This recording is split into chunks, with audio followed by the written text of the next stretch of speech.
There we go, skiing. Yes.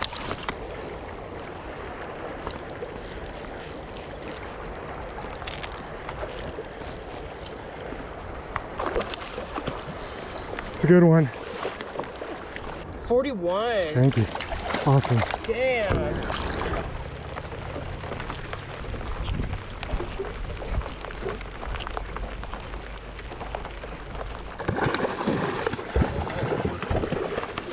Get in there.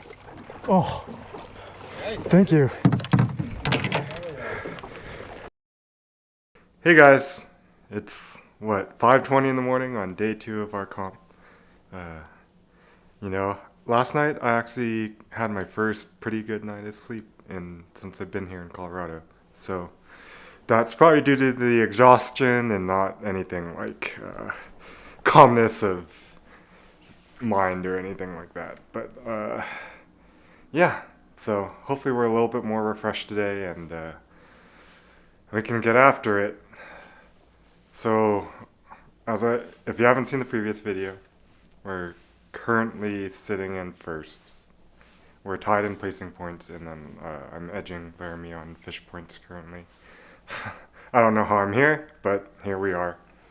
And if we're gonna win this thing, we got a couple avenues today. We either just need to like hold serve on the rivers and not give up too many placing points to Jack and other people, and then we would have to catch a fish on the lake, which no one has done on this side of the lake yet. Or we win the river and hope everyone blanks on the lake. And I'm not sure which one is tougher. So we're gonna just go out there and try and figure it out. We're controlling Laramie first, so in this lower section I'll get a pretty good idea of water types and stuff like that, because he's obviously a good fisherman. And then following Madoka on what looks to me to be a tough beat. So guess you'll see it now.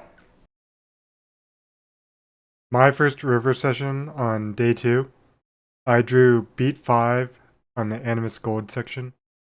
I had walked this beat in between my river and lake session the previous day, since I had a couple extra hours. And when I'd walked it, I started at the bottom, and the whole bottom half of the beat, one big featureless glide of nothing water, at least in my opinion.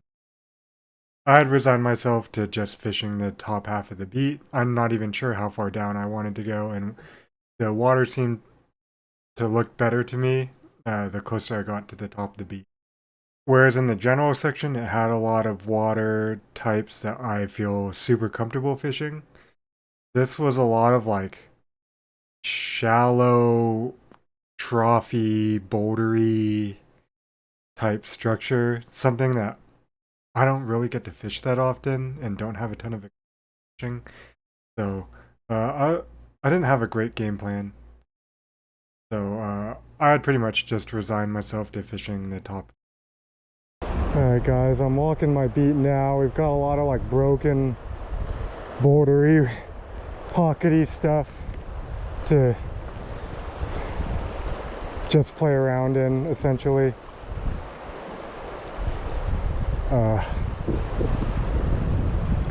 Yeah, I think my game plan is this is like the main drop with the main channels, and then I'm gonna start here, and maybe if I have to recycle this I will. That up by that big rock is like really, to me, the only like they gotta be in their spot, if I'm being honest.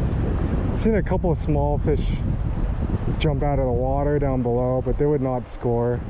I think we're gonna have to pick that apart with like dry dropper or single nymph rig. This type of water is gonna fish way different than yesterday's. If I'm being honest, I'm a little less comfortable fishing this type of water. But this main thing is like the big thing I see here. And then I'm gonna go look up here as well. There's this drop here, which could have a fish in it, maybe. You're good to go. Okay, thanks.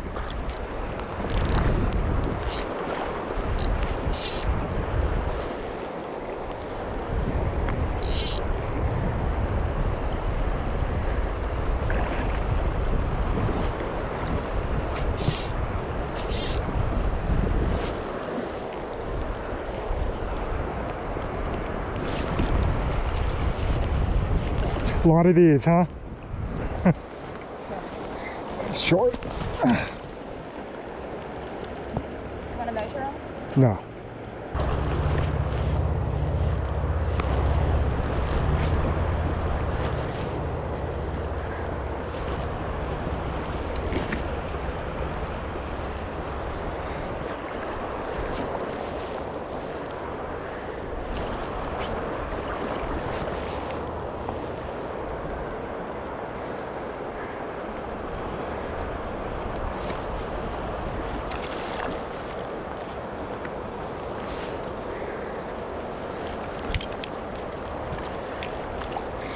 Probably not.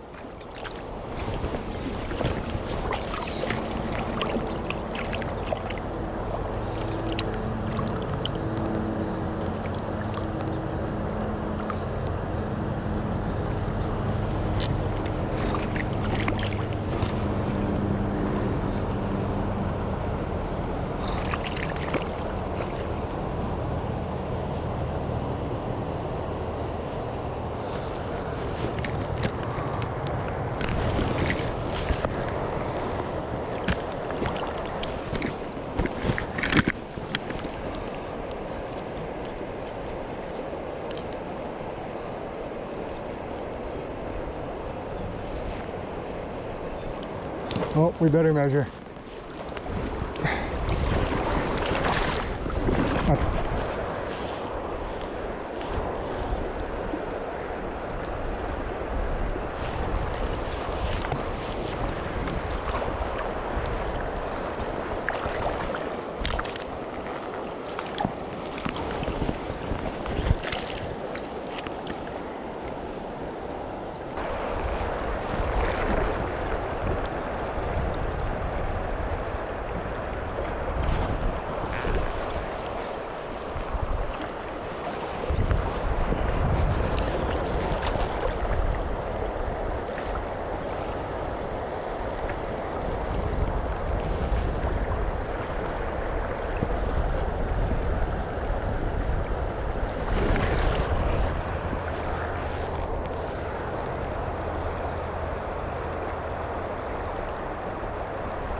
Better measure.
think that's a scoreable one, guys.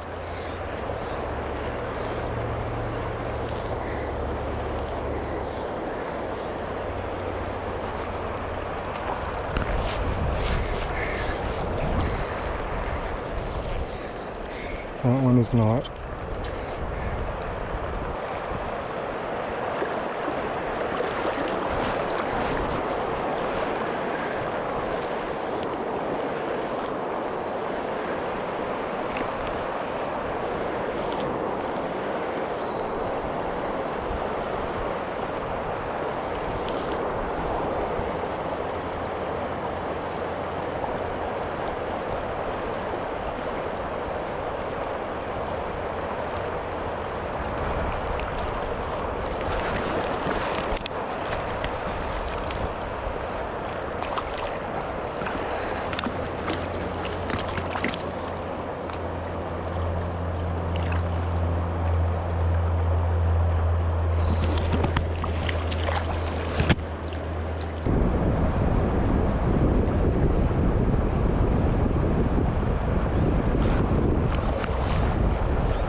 Short.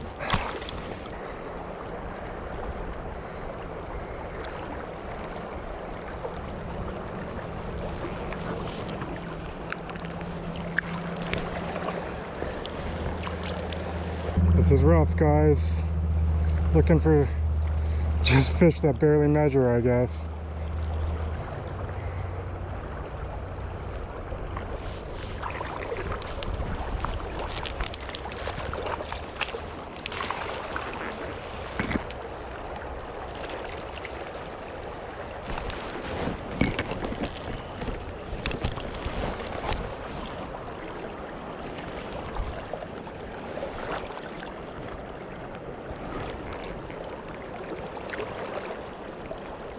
This is killing me, seriously.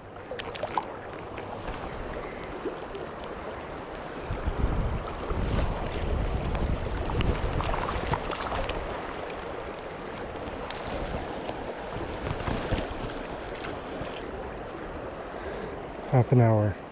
Let's try and get to like 5 or something.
So, one thing I had heard about was that they had stocked the down lower portion of the river with, I don't know, 100,000 fingerling submeasurable rainbow trout down there. We didn't practice down there, so we didn't get to really experience what it was like just to get and eat almost every cat or every other cast. And that kind of caught me off guard a little bit. As you can see, all the fish, except for 2, just did not measure. And I had tried throwing some bigger flies, throwing jig streamers in some deeper, bigger fish spots, and just seeing if I could move something bigger, and didn't get any fish, any bigger fish to come out and eat any of those flies. And so I had resigned myself to just playing the fingerling lottery and hoping I could scrape together enough 20 centimeters to do okay. And it turned out I did not. I took 5th out of 6th, and I think the only reason I got a tie for 5th was because Madoka happened to drop a fish. You didn't see the fish measuring because she asked me not to put her in the video, so that's why you didn't see any of the fish session. But yeah, I was spinning my tires a little bit, and honestly, session didn't go that well. But the way the event shook out, a bad session wasn't gonna put you behind. So for my final session of this comp, I was fishing lock style on Vallecito South. This section of the lake had 2 groups go through it the previous day. Fished 2 2-hour sessions, 12 anglers, and 0 fish were caught.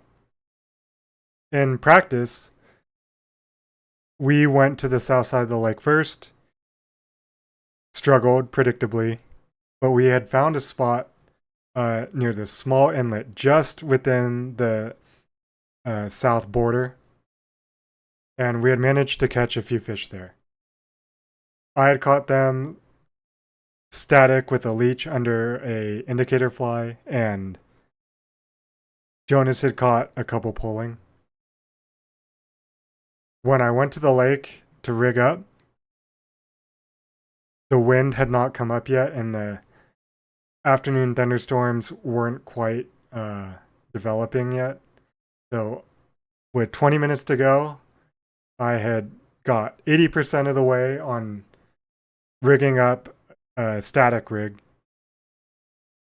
when the clouds finally started to form, the wind started to blow, and I quickly made the decision to scrap that plan, put on a Type 3, put on the bait ball, and fish how I was fishing yesterday with the poor weather. You know, to be honest, I was feeling very confident that I was going to get the eats I needed to go out and win this session. Despite, the feeling that it was going to be a blank fest again. For some reason, I just had the confidence. I knew I was going to go catch a fish. It just felt that way to me. If you guys watch my normal videos, the bait ball is pretty phenomenal on our local lakes, and I have so much confidence in doing that on these type of lakes that it felt like it was going to be hard to blank. So this is where one of those fish stories is going to rear its head, because I failed to turn the GoPro on for the first half of this session. And Chris Smith and I, Chris Smith was my boat partner, we had made the decision to hit a few of his spots and then hit my spot kind of in a rotation. And we went to one of his spots first. It was a desert for 20 minutes or so. And then we motored over to our inlet drift. And 5 minutes into that drift, I get just a massive eat on the point fly of my bait ball rig. I set into the fish, again, not recording, and then I see the fish go airborne, and it is a freaking toad. Like, our measuring boards are 60 centimeters long. I don't think this fish was going to fit on it. If you watch my spinning video, I think it was a fish of that caliber. And I'd hooked it, it jumped, it dove straight under the boat, out the other side, ripped 2/3 of my fly line off in one run, and unfortunately swam through the ropes of our drogue. Again, complete other side of the boat. My rod is straight vertical, curving under the boat. I'm trying not to break my rod.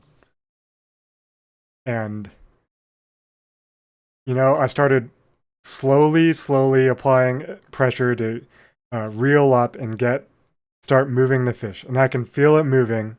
And all of a sudden, I just feel dead weight. And my top fly on the rig, my top bait fish fly, snagged the drogue rope. And the fish was able to use that leverage to wiggle off.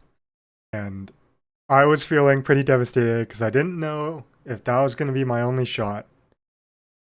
And it was a giant. It was a winning fish, probably. And I was just feeling a little dejected. It even broke my reel. There were the screws on the foot of the reel.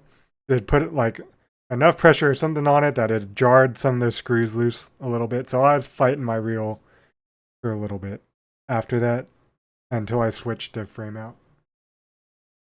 But that gave us confidence that there were fish in the area. So we were content to just hammer that same drift over and over again until to see if we could replicate that eat.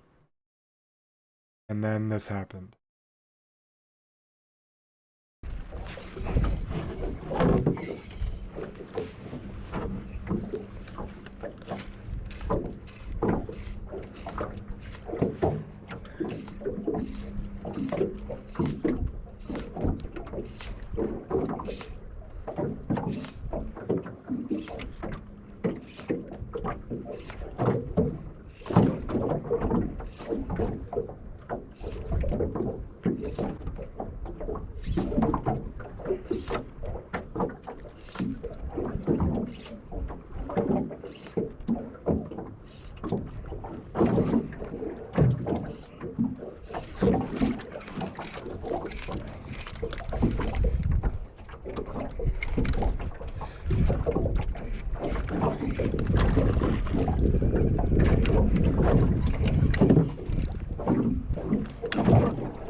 No. Oh. Yes. Thank you.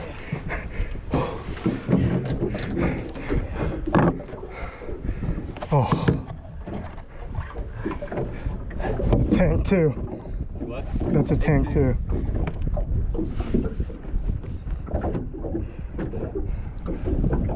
All right, 4.8, 480.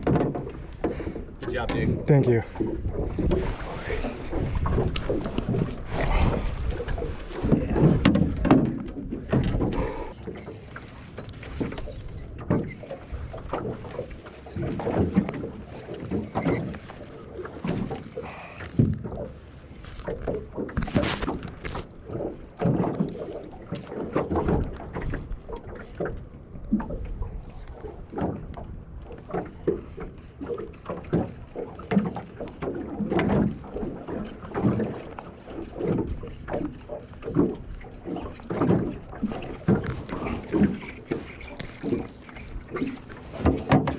No.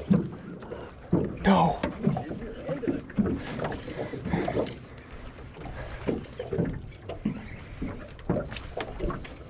Oh, I didn't get a good pop on the rod on that.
I got bumped that one too. What's that? I think I got bumped there too.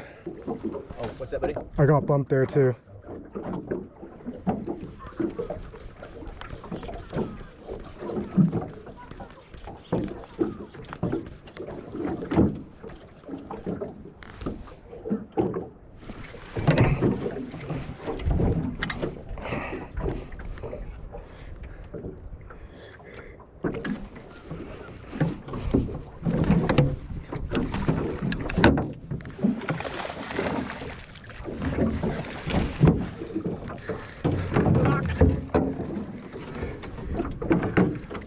What? You're rocking it. Thanks.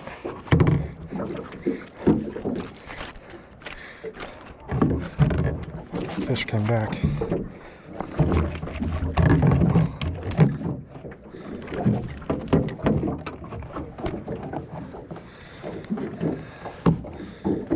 Okay.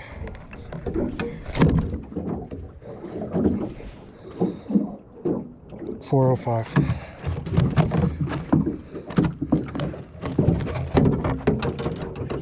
What? Yep. Figure out.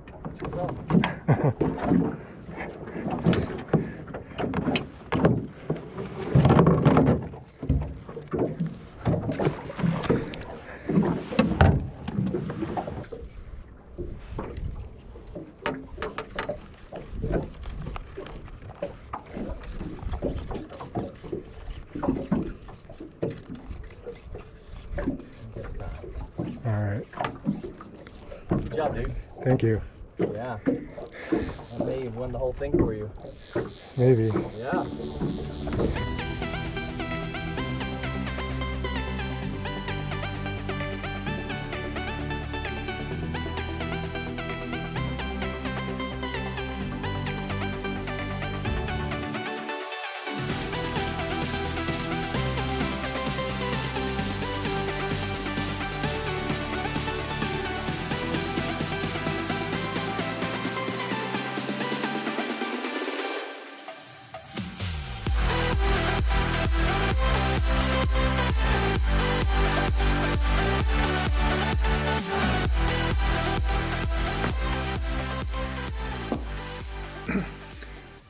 Well,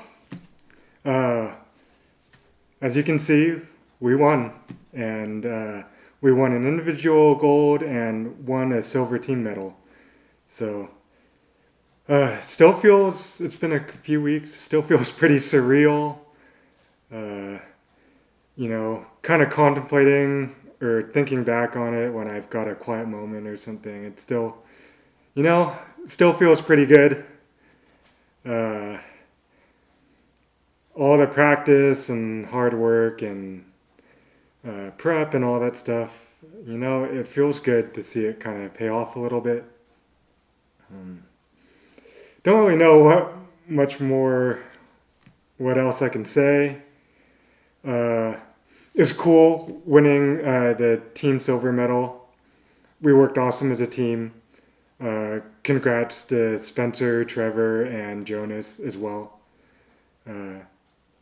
You know, we practiced 2 full days as a team. We spent a full day in a boat, which really helped us as a team and helped me figure out, you know, some stuff out. We found a spot on the south side that paid off, and both Spencer and I were the only ones to catch a fish on that side of the lake for the whole comp. So that helped us out a lot. I guess a couple of shout outs for the team. For Jonas, you know, was super helpful. We went and walked the Animus General water beats the night before I was going to fish my beat on beat 2, and just walking it with Jonas and having 2 sets of eyes on the beat and his experience. He was talking about, you know, or at least giving suggestions on, oh, maybe start in your best spot and then, you know, go on and move on to these other spots. And he helped me put together kind of like a timeline that I absolutely stuck to during my beat. And just game planning like that probably helped me to the tune of one or two fish, which was the difference in winning that session. And then we got to go walk his speed a little bit and just talk through some of the different water types and stuff like that. And that was super helpful. It's awesome watching Trevor fish. Shout out to him for putting his trust in something he's never done, which is throw the bait ball. And he was able to throw a bait ball on the north side of Vallecito and put 5 fish in the boat for his session and get a second in his group, which played a big role in us getting a silver team medal. And just watching him fish and break apart rivers is phenomenal, and it was just helpful practicing with him and watching him fish. Spencer, man, good job on catching the only other fish on the south side of the lake. It was good enough for first in his group, and when he won, that was also the difference in us getting a silver medal. So, this event really showed how much good teamwork really matters. We ate dinner together every night and talked through some of the just general strategy fishing stuff and just generally fly fishing stuff in general. And that was super fun and helpful. And it felt like we worked together great all week. And, I feel like it paid off for us. I mean, we got, silver team medal. I think that was all of our first team medals in these interregionals. So that was cool to do as a team. So congrats, guys. Look forward to running it back with most of you in Idaho at the National Championship. Also, a couple more shout outs. I want to thank Jack Arnott. He's one of the members of the Fly Fishing Team USA World roster, and he was genuinely happy for me when results came in and I found out I had won. He was super pumped, and I really appreciated that. So Jack, you're awesome. Thank you. You're a good guy, and that made me feel special and real good. So thank you for that. Shout out to Madoka and Laramie for putting on a great event. I know water temps kind of created some uncertainty, and they figured out a good enough schedule and stuff to put the event on and do what's right for the fish. So shout out to you guys. I also got to control both Laramie and Madoka as they fish, and that was just awesome watching them fish. They're really, really good. Also, Laramie, congrats for second place as well. That's cool too. Shout out to Ian. I really didn't have the best or most confidence in what we were going to do on the north side when we shared a boat on the north side of Vallecito, and he suggested, hey, let's just go follow some of the other boats and maybe we can figure something out. And that sounded good to me, and it ended up working out. It was a good decision, and we ended up I ended up getting second in that session. So big shout out to Ian for some of the strategy stuff on there. He's a good dude. Always enjoy hanging out with Ian and catching up. So thank you, Ian. Also shout out to Chris Smith, who I shared a boat with on the last session of the comp on Vallecito South. He's a very experienced member of the World Masters Fly Fishing Team USA team, and we had game planned a little bit about some of the areas we had confidence in, and he was willing to incorporate some of that inlet area that we found on the south side to hit that as part of our rotation and what we were going to fish, and having some faith in me and just my pre-fish to incorporate that into our game planning and strategy, that helped me win that session. We clearly found the fish. So thanks, Chris, for that. Also, he was texting his wife, Melissa, on the dock that as we were coming in, that I had managed to catch a fish on the south side, which probably at least guaranteed a medal for me. And Melissa had let everyone know on the dock that I had managed to do that. So as we were driving into the marina, all the other competitors gave a big yell and cheer, knowing that I had probably medaled. So I really appreciate that. That was a very cool experience. So thanks for that, Chris. I guess that's all I have to say about the Colorado Interregional. It's cool finally winning one of these and at least doing well and winning a couple of medals. That's pretty sweet. I'm looking forward to going to the national championship. That takes place in 1 month. I think 1 month from the time I'm filming this video, we'll be fishing. So, looking forward to that. I've got a outside shot in making the national team. I'll probably need to be top 5, which is a pretty heavy lift considering the best comp anglers in the country are going to be there. So, mostly my goal for that is seeing if we can run back a team medal. That'd be pretty awesome. But yeah, stay tuned for that. Thanks to you guys for watching all these videos. I know the comp videos are a little different than my main videos, where it's more of a fishing. My main videos are more like fishing vlogs and just going over a little bit of instructional and just going through processes stuff. But yeah, I hope you guys find these interesting. These comps are a great way just to improve as an angler, and if you've got a little bit of a competitive spirit, it's fun just to go out and compete. It's not about proving you're the best or anything. It's just about improving and just getting to meet some cool anglers that kind of want to do the same stuff. But yeah, we got a month of normal fishing vlogs, and then we'll get back to the national championship stuff. So appreciate you guys. Thanks for watching.